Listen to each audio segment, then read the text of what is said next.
Hello everyone. I looked at myself for like a few minutes before I started recording, and I usually just record kind of right away. I don't focus a lot on the perfection of the picture, though as a woman I like looking good. But something seems off. I don't know what it is exactly.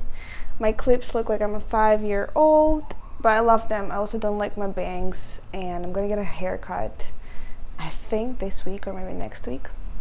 So hopefully I'll fix and edit my hairstyle, and then I'll look more satisfactory for myself. But I've said that, and we're actually going to talk about satisfaction today.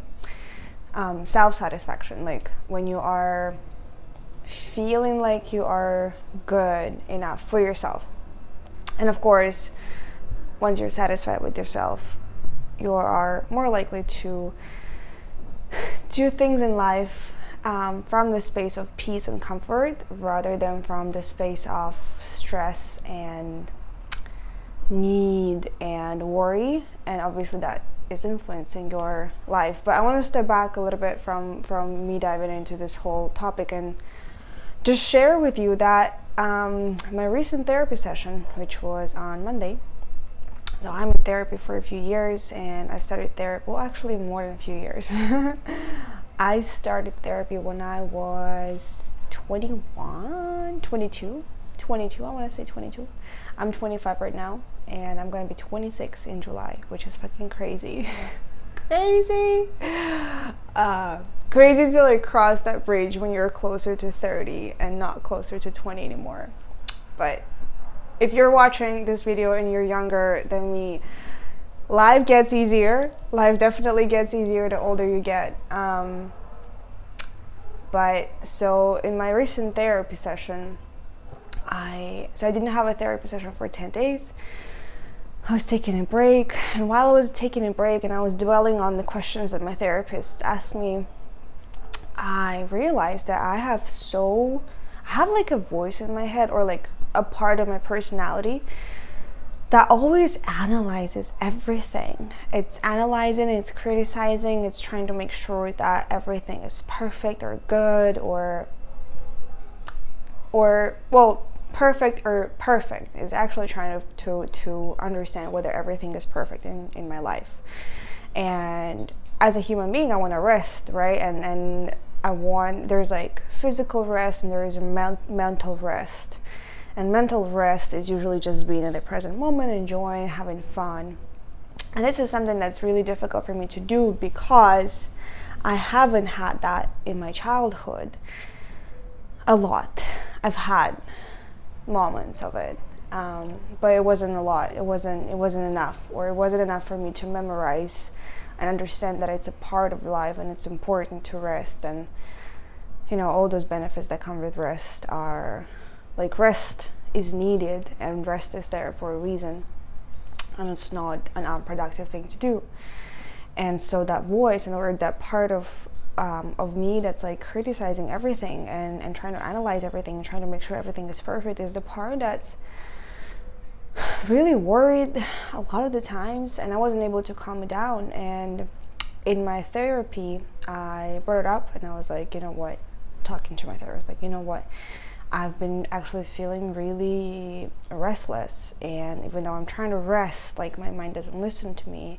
And my therapist is a really cool guy, and he's like, well, let's see what that part is trying to tell you, right? And so you kind of pay attention to that part, and you uncover that inner dialogue that's happening in your head, and then something reveals. And what was revealed to me, which I think might be revealed to other people in their therapy session as well. And of course, everything comes from childhood, but what I'm about to share is probably, or hopefully, or maybe, I don't know, maybe relevant for the person who's on the other side of the screen watching this video. So what revealed was that my parents, it was a feeling of unease that could be described as unsatisfaction or not satisfaction with yourself, with myself. So I've not been able to reach a state where I'm satisfied with myself. And when I'm not satisfied with myself, regardless of me wanting to rest, my body and my mind just doesn't rest. It wants to improve, it wants to work, it wants to do something to reach that perfection, to reach that level where that part is hoping like I'm gonna be satisfied with. And of course it all comes from childhood. And my parents were satisfied with me.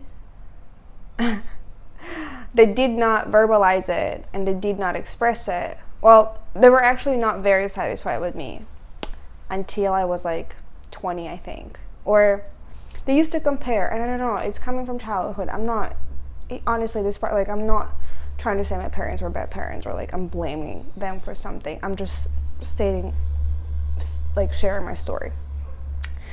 And I realized that me not being able to feel satisfied with myself literally is exactly what my parents did to me when I was little. Like, it's crazy. Again, I've been in therapy for over 2-3 years.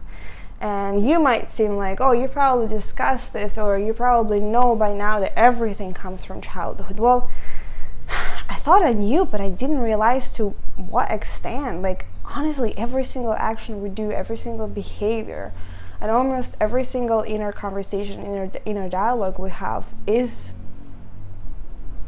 coming from what happened to us in childhood. It's all the past. And what I also realized is that if we're not able to look at the past with an honest perspective and just name things as they were, just say that this was traumatic, this wasn't fair, this felt painful, or like this felt happy, this felt joyful, we can't really change the present behavior, which means we can't proceed to a better future, regardless of you wanting to have it or not. It's like, I've been thinking a lot about money as well. It's like, I want $10,000 a month. And I feel like I know how to make it, but why am I not making it? And then deeper things arise with me trying to answer that question. It's like fears and insecurities. I'm not good enough. I don't deserve it. It's a lot. I'm taking something from someone else.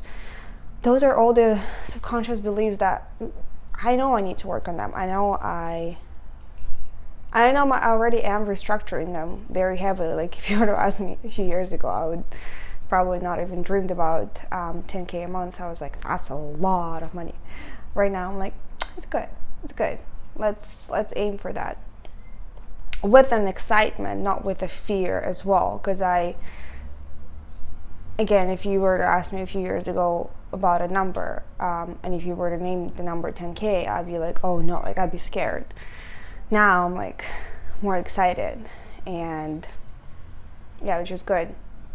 But going back to the satisfaction part, I think especially in those realizations of how your parents treated you and how you didn't get, or you were lacking something, like that approval, that support, that understanding, that acceptance from them, is exactly what you got to give yourself now.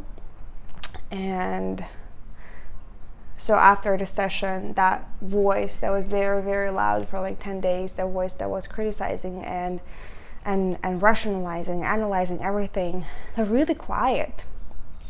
And instead of how it was before the session, it would like bug me with something, like it would really kind of hurt even like almost parts of my brain, because it was just so loud and like wanting so much attention. It then dissolved into a very nice energy-like feeling that was like fulfilling all my body and the space around me, and it felt like it was support. So I'm saying all of this not to confuse you, but to say that whenever something is bothering you in your mind, especially if it's a voice or inner dialogue that you were having, like a conversation or a memory, it's something that needs attention. And once you pay enough attention to it, it's going to dissolve, and it's going to support you rather than destroy you. So you're changing in relation to it, you're changing your perspective to it, and it's very, very important. I think this is why therapy is so transformational, and deep conversations are very healing, because in those conversations we can detach a little bit from the emotion, look at it, and see how we can use it. It's like making, like, mistakes make us the strongest people, because when we go through them, we think like, oh, that mistake was the worst thing that ever happened to me. But if you ask 100 people about their past mistakes and say, well, do you think those were the worst things that ever happened to you, they would probably say, no, those were the best things that ever happened to me, because I've learned so much, I've understood about myself and life, and now I'm applying that knowledge. And so exactly the same thing with traumas. I think we don't have to deny trauma, we don't have to fix trauma, we can accept it, look at it, and change your relation to it. Again, rather than like pushing it away and suppressing it, welcome it and allow space for it in our hearts and in our minds.